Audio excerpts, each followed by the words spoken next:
बकिया video देखने से पहले वीडियो को लाइक करें, राहम टीवी चैनल को सब्सक्राइब करें और बेल आइकन पर क्लिक करें। शुक्रिया।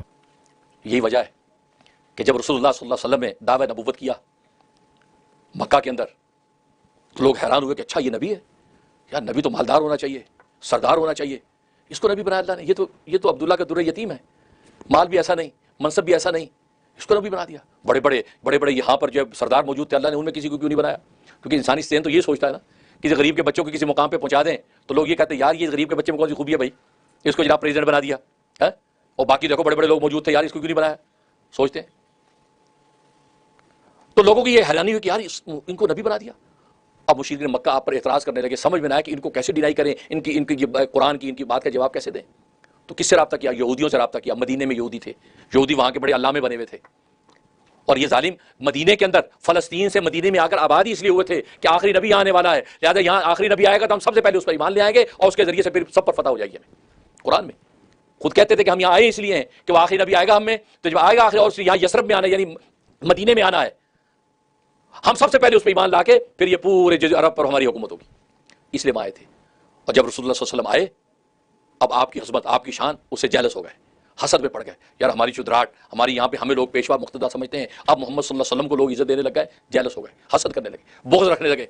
फिर क्या शोशा छोड़ा, ओहो हमने तो समझा बनी इसराइल में से आएगा आखिरी नबी, ये तो बनी इस्माइल में से आ गया, ये तो बनी इस्माइल में से है, हम तो बनी इसराइल में से समझ रहे थे इसलिए हम आए थे, ये हम इसको नहीं मानते, आखिरी नबी तो हमारा बनी इसराइल में से आएगा।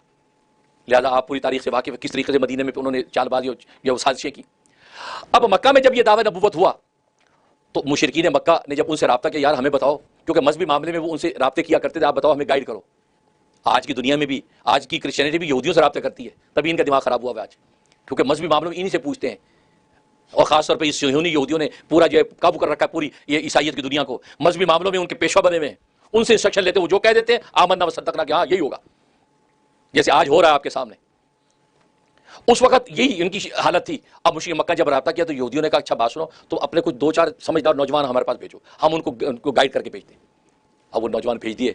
अब उन्होंने क्या गाइड किया, कहा कि ये जो नबी आया ना, इस नबी से तुम 3 सवाल करो, 3 सवाल, अगर ये तीनों सवालों का जवाब दे देगा तो समझो कि झूठा नबी है, और अगर तीनों सवालों का जवाब ना दे सका तो भी समझना झूठा नबी है, और अगर इसने 2 सवालों का जवाब दे दिया, 1 सवाल का जवाब ना दिया तो फिर समझना ये सच्चा नबी है।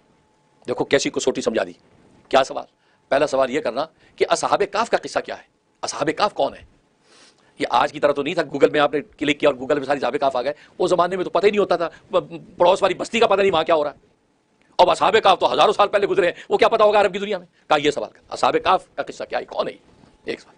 और दूसरा सवाल करना रूह की हकीकत क्या, रूह की हकीकत क्या है, क्या है ये रूह। और तीसरा सवाल करना कि जुल्करनैन कौन है, ये जुल्करनैन एक बादशाह गुजरा, जुल्करनैन कौन है। ये 3 सवाल। कहा कि इन तीनों सवालों का जवाब अगर मोहम्मद सल्लल्लाहु अलैहि वसल्लम ने दे दिया तो समझो ये झूठा नबी है, और अगर तीनों का जवाब ना दे सका तो समझ लेना झूठा नबी है, और अगर 2 का जवाब दिया, 1 का ना दिया तो समझना सच्चा नबी। अब देखो बाज़ार अजीब गरीब सी कसौटी है, लेकिन वो नौजवान पूरा वहां से एजुकेट होकर आ गए। अब नबी करीम सल्लल्लाहु अलैहि वसल्लम वाह कर रहे हैं, दावत दे रहे हैं, नौजवान खड़े हो गए। सवाल क्या सवाल? पहला सवाल कि जी असहाबे कहफ का किस्सा क्या है, असहाबे कहफ कौन। दूसरा सवाल ये रूह की हकीकत क्या है, रूह की। और तीसरा सवाल कि जुल्करनैन कौन था, ये सवाल। अब ज़ाहिर है रसूलुल्लाह सल्लल्लाहु अलैहि वसल्लम तो वही से लेकर ही देते हैं, आप तो उम्मी हैं। अब सवाल बिल्कुल नए थे, आपने फरमाया कि इसका मैं कल जवाब दूंगा। आपके ज़हन में था कि जिब्रील फरिश्ता आके मुझे जवाब बता देगा तो मैं जवाब दे दूंगा, कल जवाब दूंगा। कि ठीक है कोई बात नहीं, टाइम दे देते हैं आपको। मस्जिद बर्खास्त हो गई और कल जिब्रील आए नहीं, जवाब ही नहीं बताया। 1 दिन गुजर गया, अब लोग इकट्ठे हो गए, जी वो जवाब क्या हुआ। आप फरमाया कि नहीं अभी नहीं, कल। अच्छा दूसरा दिन, भाई क्या हुआ, जवाब नहीं आया। तो अभी तक तो ज़रा थोड़ा थोड़ा शक्को शुबा कम था कि भी हो सकता है जवाब दे दें। 2 दिन 3 दिन, आप यकीन कर सकते हैं 15 दिन गुजर गए, और 15 दिन में प्रोपेगेंडे का आलम क्या होगा। जो कसौटी बताई थी कि तीनों सवालों का अगर जवाब ना दे सके तो नबी नाउज़ुबिल्लाह झूठा। अब तो बात फैल गई, कहा देखा ये 1 सवाल का जवाब नहीं दे, कहते कल कल कल कल, और कल टुमारो इज नेवर कम। आज लोग कहते कल तो आती नहीं, तो ये 15 दिनों का जवाब नहीं दिया, इसका मतलब नबी झूठा है। अब आप सोच सकते हैं कि रसूलुल्लाह सल्लल्लाहु अलैहि वसल्लम पर परेशानी की कैफियत का आलम क्या होगा कि जो सच्चा नबी है और ये जवाब नहीं दे पा रहा है और प्रोपेगेंडा आपके खिलाफ मनफी पैदा हो रहा है, तो आपकी अजियत का आलम क्या होगा, इस पर सोचें। आज हमें कोई पूछ ले है और हम जवाब ना दे पाए तो हम कितने दिन शर्मिंदा रहते हैं कि यार क्या हो गया, मसला जवाब नहीं आया मुझे। अब 15 दिन तक वही बंद हुई। 15 दिन के बाद اللہ تبارک و تعالیٰ سورہ کہف نازل کر دی. سورہ کہف کے اندر سارے سوالوں کا جواب موجود ہے. سورہ کہف نازل ہوئی. اب سورہ کہف نازل ہوئی تو اب آپ نے جو ہے وہاں پر سورہ کہف تلاوت کی, جس کے اندر پہلے اصحاب کہف کا ذکر کیا. اصحاب کہف کون؟ تو اس میں ذوالقرنین بادشاہ کی تفصیل, ذوالقرنین بادشاہ کون, اور روح کے بارے میں کوئی جواب. یا سالونک عن الروح, کہ روح کے بارے میں تجھ سے سوال کرتے ہیں. قل من امر ربی, کہہ دو کہ یہ امر ربی ہے, اور کچھ بھی اس کا کوئی جواب نہیں دیا. تو کسوٹی جو ان کی سچ کی کسوٹی تھی پوری ہو گئی. اب یہ تینوں جب جواب دیے کہ دو کا جواب دے دیا, ایک کے بارے میں کہا کہ بس امر ربی ہے, دیٹس اٹ, اس کی حقیقت کیا ہے کوئی ذکر نہیں, تو صدق و صفا کی کسوٹی پوری ہو گئی. لیکن اللہ تبارک و تعالیٰ نے آپ کو اس میں یہ تنبیہ فرما دی کہ اے محمد, اگر جب تو یہ کہے کہ کل میں کروں گا تو ساتھ انشاءاللہ کہا کر. تو نے انشاءاللہ نہیں کہا تھا, اس لیے وہی بند ہو گئی تھی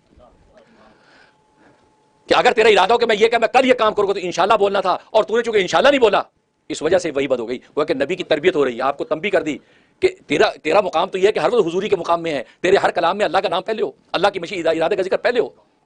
بغیر انشاءاللہ کے کیسے کہہ دیا؟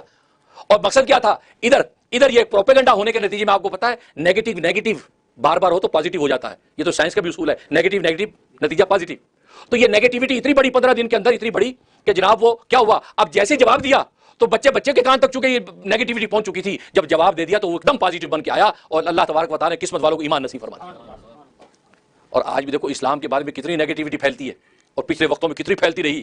دیکھو نیگیٹو پازیٹیو ہوتا چلا گیا. آپ نے دیکھا لاکھوں لوگ مسلمان بھی ہوئے, اور ابھی بھی جو موجودہ جو جنگ و جدال چل رہا ہے فلسطین کی سرزمین پہ, اس وقت میں بھی لوگ مطالعے کر رہے ہیں, اسٹڈیاں کر رہے ہیں کہ یار یہ دشمن کی فوج کے فوجی کانپ رہے ہیں, موت سے ڈر رہے ہیں, اور یہاں فلسطین کا چھوٹا معصوم بچہ کلمہ پڑھ کے خدا کو جان پیش کر رہا ہے. یار یہ کس مٹی کے بنے ہوئے ہیں؟ یہ کون سا ایمانی تصور ہے کہ یار ان پر خوف و ہراس کا نام ہی نہیں. مائیں اپنی چھاتیوں سے لگائے ہوئے بچے دودھ پلانے والے ان کی لاشیں دفنا کے فخر محسوس کر رہی ہیں اور کہتے ہیں اللہ تیرے سپرد اپنی امانت کرتی. یہ کیا لوگ ہیں؟ یہ سوچ کے لوگوں نے قرآن کا اور اس کا مطالعہ شروع کر دیا اسلام کا, اور کتنی بڑی رپورٹیں آ رہی, کتنے لوگ مسلمان ہو گئے. کیونکہ اسلام اللہ نے اپنے انداز سے پھیلانا ہے, اور انہی کی پروپیگنڈے سے اللہ نے اسلام کو وہاں پہنچا دیا ہے کہ آج دنیا کے ہر خطے کا انسان مسلمان کو جانتا ہے. کیونکہ نیگیٹو پروپیگنڈا اتنا کیا کہ ہر بندہ سوچنے لگا یار یہ کون سے ظالم قسم کے لوگ دنیا میں آ گئے. وہ اسٹڈی کیا بھی کی کہ یار یہ قرآن سبحان اللہ, یار یہ پیغمبر سبحان اللہ, یہ تو رحمت للعالمین, لوگ مسلمان ہونے لگے. تو جب یہ پروپیگنڈا آپ نے جواب دیا اور کہا کہ انشاءاللہ کہو, انشاءاللہ کہو, اور آج دیکھو اس میں تو انشاءاللہ کا حکم ہے کہ اس کو پختہ کر رہے ہیں, اللہ کی مشیت کے ساتھ جوڑ رہے ہیں. اور آج ہم نے انشاءاللہ کو دھوکے کے لیے یعنی وعدہ پورا نہیں کرنا تو انشاءاللہ لگا دیا. یہ کرتے نا یار آپ کل آئیے گا, ہاں انشاءاللہ انشاءاللہ, نہیں آنے کا ارادہ ہے نا, یار کل اپنا قرضہ, یار کل قرضہ دے دینا, انشاءاللہ کل آپ کو دے دوں گا, یار آ جانا. انشاءاللہ اس لیے لگاتے ہیں ہم کہ دینا میرا کچھ نہیں ہے. نہیں, آپ اللہ تبارک و تعالیٰ کی مشیت کا غلط استعمال کر رہے ہیں. جب آپ کا پختہ ارادہ ہے ایک چیز کا, اب انشاءاللہ کا مطلب اللہ کی نصرت و مدد کو ساتھ شامل کر رہے ہیں. یہ کہہ رہے ہیں کہ میری اپنی ذات, میرا اپنا ارادہ, اس کی کوئی حیثیت نہیں, ہاں اللہ کی مشیت ارادہ میرے ساتھ شامل ہو جائے گا تو یہ کام آپ پائے تکمیل تک پہنچ جائے گا. یہ مقصد تھا.